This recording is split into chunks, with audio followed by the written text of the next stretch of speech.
पापा पापा हाँ बेटा।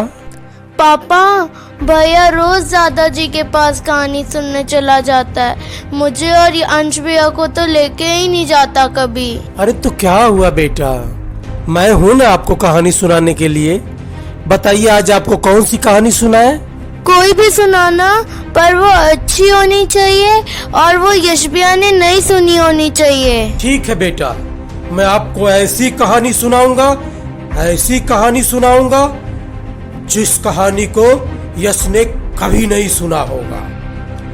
बेटा, एक राजा था। वो शिकार करने के लिए जंगल में जाता है। बेटा, जंगल में बहुत दूर शिकार के चक्कर में निकल जाता है। वो रास्ता भटक जाता है और बहुत देर हो जाती है जंगल में रास्ता ढूंढते ढूंढते। तभी बिजलियां कड़कने लगती है, बारिश होने लगती है। वो घबरा जाता है क्योंकि उसके सामने एक खूंखार चीता आ जाता है।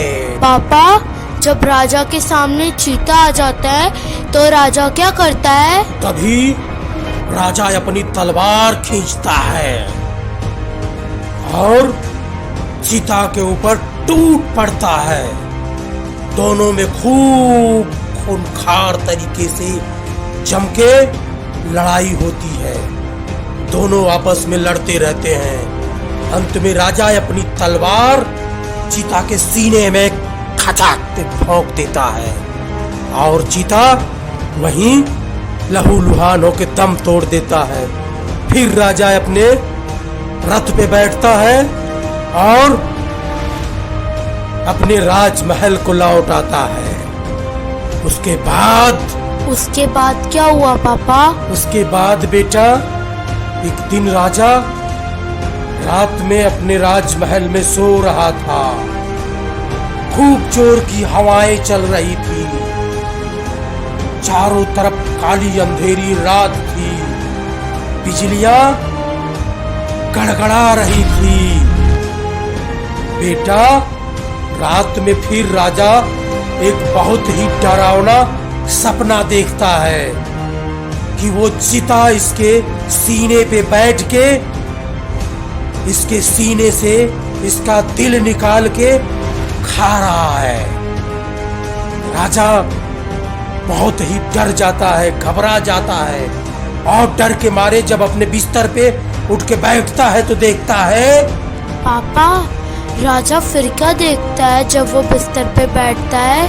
तभी राजा देखता है कि उसके शयन कक्ष में जो पर्दा है, उस पर्दे के पीछे एक काली छाया खड़ी हुई है।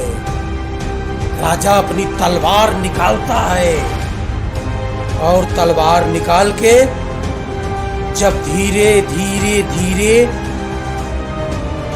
उस पर्दे के पास पहुंचता है और तलवार से पर्दा को हटाता है तो देखता है कि लंबे लंबे बाल, काली शक्ल, बड़े बड़े दांत, बड़ी बड़ी आंखें लिए हुए एक औरत खड़ी हुई है। जैसे मालूम चलती है कि वो प्रेत आत्मा है। जैसे तलवार से राजा उसके ऊपर वार करता है, वो प्रेत आत्मा वहां से गायब हो जाती है। पापा, वो औरत कौन थी? बेटा, वो औरत नहीं, एक प्रेत आत्मा थी।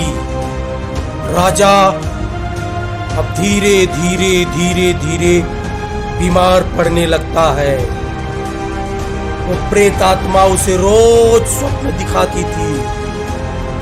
राजा एक दिन अपने राज्य सभा में बहुत बड़ी सभा बुलाता है और उस सभा में तांत्रिकों को बुलाता है, वैद्यों को बुलाता है, ऋषियों को बुलाता है और आप बीती पूरी हालात सबको बताता है।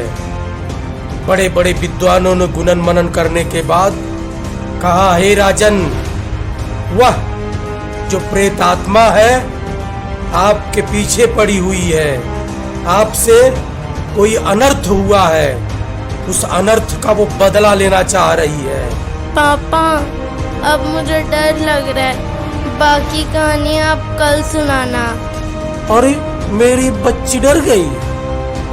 ले मैं तो आपको सुना रहा था कि थोड़े अच्छे से सुनाऊं कहानी। चलो कोई बात नहीं बेटा, आप डर गए ना, तो कल मैं आपको सुनाऊंगा, ठीक है।